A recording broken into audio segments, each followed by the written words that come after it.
कहानी का शीर्षक है थोड़ा आराम। मन्नू का सर सुबह से ही चकरा रहा था। किसी काम में मन नहीं लग रहा था।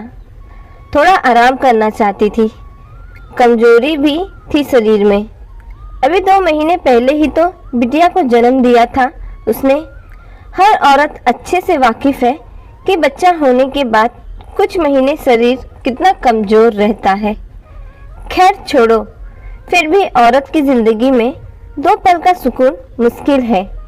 सासू माँ खाने के लिए अलग आवाज लगा रही थी।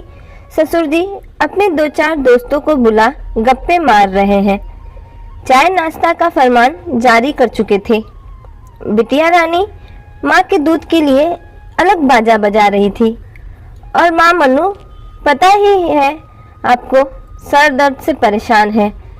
तभी अचानक से मन्नू को कल का पढ़ा हुआ आर्टिकल याद आया, सेल्फ लव।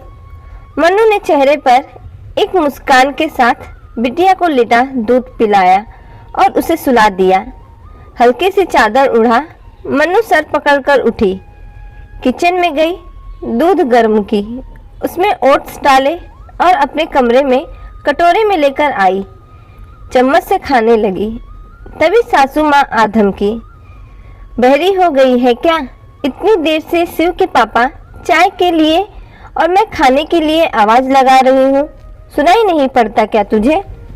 मम्मी जी आपको पता है खाना बन रहा है, ले लीजिए।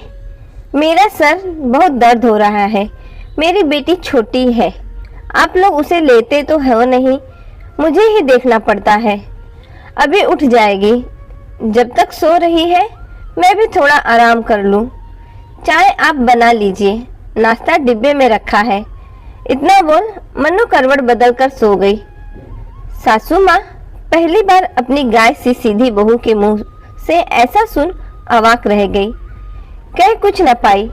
रसोई घर में गई, 5 कप चाय बनाई, पतिदेव को देकर आई। पतिदेव भी बहू के आने के बाद पहली बार पसीने से तरबदर अपनी पत्नी को चाय लाता देख स्तंभ रह गए। सासू माँ ने थाली में खाना लगाया, दही लिया, पानी ले अपने कमरे में आकर खाना खाने लगी। आज बाकी दिनों से 1 रोटी कम खा पाई। आज थोड़ा सा काम करके थकान जो हो गई थी, तो सोचो मन्नू बेचारी घर के काम कर कितना खा पाती होगी। अगले दिन से मन्नू घर के काम के साथ खुद का भी खाने पीने का ध्यान रखने लगी। सच बात है, हम औरतें खुद ही आस्तीन का सांप होती हैं, जो कभी नहीं जान पाती कि खुद पर ध्यान ना देकर हम खुद के साथ अन्याय कर रहे हैं। शरीर में जितनी ताकत हो उतना ही काम करो।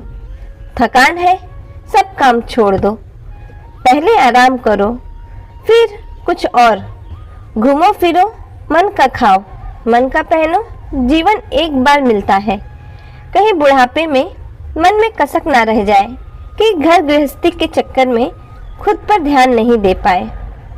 सासू माँ और ससुर जी भी अब मन्नू के बदले रूप को समझने लगे हैं। अपनी पोती को खिलाते हैं जब मन्नू काम में लगी होती है या फिर आराम करती है।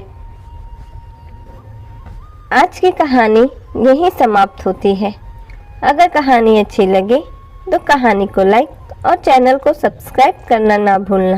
धन्यवाद।